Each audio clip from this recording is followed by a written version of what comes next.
Assalamualaikum warahmatullahi wabarakatuh. Kali ini saya akan membawakan cerita yang membuat bulu kuduk kita semua merinding. Sebelum lanjut ke cerita, ada baiknya bantu kami dengan mengklik tombol subscribe, like, dan komen, serta share sebanyak-banyaknya agar channel ini makin berkembang. Terima kasih. Di ujung desa Sukamaju, sebuah desa kecil yang dikelilingi sawah hijau dan hutan lebat, berdiri rumah megah yang tak pernah sepi dari sorotan mata. Rumah itu milik Wiwit Sutena, ibu lurah yang dikenal sebagai sosok penuh karisma. Wajahnya selalu terhias senyum lebar di balik riasan tebal, alisnya melengkung sempurna dan pakaiannya selalu gemerlap dengan perhiasan emas yang berkilau di bawah sinar matahari. Setiap ada hajatan desa, Wiwit tak pernah absen menyawer warga dengan lembaran uang merah 100 ribuan yang beterbangan seperti konfeti. Warga memujinya, menyebutnya ibu lurah yang murah hati. Anak-anak berlari berebut uang, orang tua memuji kemurahan hatinya, dan para tetangga iri sekaligus kagum. Tapi di balik kemilau itu, ada rahasia kelam yang mengintai, seperti bayang-bayang yang merayap di malam tanpa bulan. Wiwit tak selalu seperti ini. Dulu, ia hanyalah istri lurah biasa, hidup sederhana dengan gaji suaminya, Pak Lurah Sutena, yang tak seberapa. Mereka tinggal di rumah dinas yang sederhana, dengan pagar kayu yang sudah lapuk dan atap yang bocor di musim hujan. Namun, Wiwit punya mimpi besar. Ia ingin hidup mewah, seperti artis ibu kota yang ia lihat di televisi. Tas branded, mobil mewah, dan pesta glamor adalah obsesinya. Awalnya ia membeli barang-barang mahal dengan kartu kredit dan pinjaman bank. Tapi gaya hidup hedon itu segera menjebaknya. Utang menumpuk, rentenir datang silih berganti, menggedor pintu rumahnya di tengah malam. Mereka mengancam akan menyita rumah, mobil, bahkan nyawa Wiwit jika tak segera melunasi. Di malam-malam yang penuh ketakutan, Wiwit sering duduk termenung di beranda, menatap langit gelap mencari jalan keluar. Suatu malam saat hujan deras mengguyur desa, seorang tetangga tua bernama Mbok Sari berbisik tentang seorang dukun di ujung hutan. Dia bisa membantu orang dalam kesulitan, kata Mbok Sari dengan nada penuh rahasia. Wiwit yang sudah putus asa, tak berpikir panjang. Malam itu, ia menyelinap keluar rumah, menembus hutan gelap dengan hanya ditemani lampu senter yang redup. Di sebuah gubuk reot, ia bertemu dengan dukun tua bernama Mbah Gondo. Wajahnya keriput, matanya cekung tapi suaranya penuh wibawa. Ada cara untuk mengubah nasibmu, kata Mbah Gondo, tapi kau harus rela membayar harga mahal. Wiwit yang sudah terpojok mengangguk tanpa ragu. Malam itu, di bawah pohon beringin tua, dengan aroma kemenyan menyengat dan suara burung hantu di kejauhan, Wiwit mengikat perjanjian dengan makhluk gaib, pesugihan tuyul. Syaratnya sederhana namun mengerikan. Setiap bulan, Wiwit harus memberikan persembahan, darah ayam hitam, sesaji bunga, dan sesuatu yang lebih personal, sehelai rambut anaknya Rina yang baru berusia 16 tahun. Sebagai imbalannya, tuyul, makhluk kecil dengan tubuh kurus dan mata merah menyala, akan mencuri kekayaan dari mana saja untuk Wiwit. Tapi Mbah Gondo memperingatkan, jika kau gagal memenuhi syarat, atau jika tuyulmu tertangkap, pesugihan ini akan menagih nyawamu sebagai tumbal terakhir. Wiwit yang dibutakan oleh ambisi hanya tersenyum sinis. Aku akan patuh, katanya. Sejak malam itu, hidup Wiwit berubah drastis. Uang mengalir deras seperti air bah. Dompetnya selalu penuh, rekening banknya membengkak, dan perhiasan emas bertambah setiap minggu. Ia membayar semua utangnya, membeli rumah megah dengan pilar-pilar marmer, dan mengganti mobil bututnya dengan SUV mewah. Warga Sukamaju tak pernah curiga. Mereka mengira kekayaan itu dari bisnis suaminya yang katanya sukses di kota. Pak Lurah sendiri jarang pulang, sibuk dengan urusan di kota, dan sepertinya tak peduli dengan sumber kekayaan istrinya. Wiwit semakin berjaya mengadakan pesta mewah, menyawer warga, dan bahkan membangun balai desa baru dengan dana sumbangan pribadi.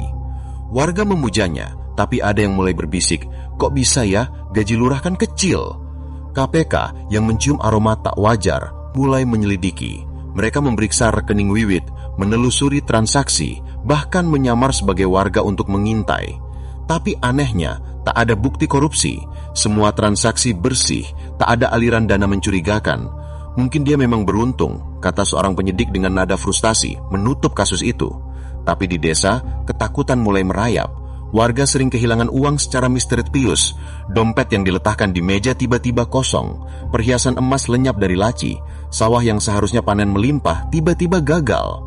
Bisik-bisik mulai terdengar di warung kopi dan pos ronda. Itu ulah tuyul. Warga takut tapi tak ada yang berani bicara lantang. Mereka hanya memasang jimat dan menabur saram di pintu rumah, berharap terhindar dari makhluk gaib itu. Hingga suatu malam, di gang sempit dekat sawah, seorang pemuda bernama Ustadz Jainuddin, atau yang akrab dipanggil Meang, melihat sesosok kecil berlari dengan cepat. Meang bukan sembarang orang. Dulu, ia adalah preman kampung yang ditakuti. Tapi setelah tobat, ia mondok di pesantren selama 10 tahun, mempelajari ilmu agama dan cara menangkal makhluk gaib. Dengan mata tajam, ia mengenali makhluk itu, tuyul. Tubuhnya kecil, kulitnya pucat, dan matanya merah menyala seperti bara. Meang tak gentar. Ia mengeluarkan botol kaca yang sudah diisi air suci dan ayat-ayat Al-Quran yang ditulis di kertas kuning. Dengan bacaan ayat kursi yang menggema di malam sunyi, Meang menangkap tuyul itu. Makhluk kecil itu meronta, memohon dilepaskan dengan suara cikikikan yang mengerikan. "Siapa tuanmu?" tanya Meang dengan suara berat. Tuyul itu hanya cikikik, lalu menghilang dalam asap hitam, meninggalkan botol kaca yang retak. Keesokan harinya, desa gempar. Kekayaan Wiwit mulai lenyap. Uang di berangkasnya berubah jadi daun kering yang hancur saat disentuh. Perhiasan emasnya meleleh jadi cairan hitam berbau busuk. Mobil mewahnya mogok di garasi, mesinnya tak bisa diperbaiki meski mekanik terbaik didatangkan. Wiwit panik, ia berlari ke gubuk Mbah Gondo, menuntut penjelasan. "Tuyulmu telah ditangkap," kata dukun tua itu dengan wajah muram. "Kau lalai memberikan persembahan bulan ini. Persugihan itu sekarang menagih nyawamu." Wiwit menjerit, menolak percaya. Tapi malam itu, ia mulai merasakan kehadiran yang mengerikan. Cekikikan kecil terdengar dari sudut rumah. Langkah kaki ringan berderap di atap. Bisikan memanggil namanya di tengah malam. Wiwit tak bisa tidur. Tubuhnya melemah, wajahnya pucat, dan matanya cekung seperti tengkorak. Warga mulai curiga. Anak Wiwit yang dulu dikenal sebagai gadis ceria mulai bertingkah aneh. Ia sering tertawa sendiri, berbicara pada udara, dan kadang terlihat menari-nari di halaman rumah tanpa alasan. Suatu malam, ia kedapatan berkeliaran di desa tanpa busana, berteriak tentang makhluk kecil yang menari di kepalanya. Warga yang dulu memuja Wiwit sekarang memandangnya dengan jijik. Ada yang bilang Rina kerasukan, ada pula yang yakin itu kutukan. Wiwit sendiri semakin terpuruk. Ia mengurung diri di rumah, tak lagi tampil di depan warga. Tapi desas-desus tentang pesugihan tuyulnya mulai menyebar, terutama setelah Meang menceritakan penangkapan tuyul itu di pos ronda. Puncaknya terjadi pada malam bulan purnama. Warga yang sedang ronda malam mendengar jeritan mengerikan dari rumah Wiwit. Ketika mereka mendobrak pintu, pemandangan mengerikan menyambut. Wiwit ditemukan tergantung di langit-langit kamarnya dengan tali yang terbuat dari kain sari favoritnya. Wajahnya membiru, matanya terbelalak, dan di lantai ada tanda-tanda cakaran kecil, seolah sesuatu telah menyeretnya ke kematian. Warga gemetar, tapi kemarahan mereka lebih besar dari ketakutan. Mereka muak dengan kemewahan Wiwit yang ternyata dibangun dari pesugihan. Malam itu, rumah megah itu diserbu. Warga membongkar pintu, menghancurkan perabotan, dan menjarah apa saja yang tersisa. Seseorang menyalakan api, dan dalam hitungan jam, rumah itu rata dengan tanah, hanya menyisakan asap dan abu. Pagi harinya, Rina ditemukan di hutan, berkeliaran tanpa busana, mengigau tentang tuyul yang menari. Ia tak pernah pulih, pikirannya hancur, dan warga hanya bisa mengelus dada melihat nasibnya.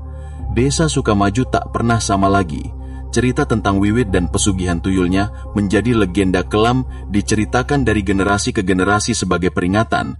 Jangan pernah tergiur kekayaan instan, karena harga yang dibayar bisa jauh lebih mahal dari nyawa. Di malam yang sunyi, konon, cekikikan kecil masih terdengar di rerumpunan hutan, mencari tuan baru untuk melayani.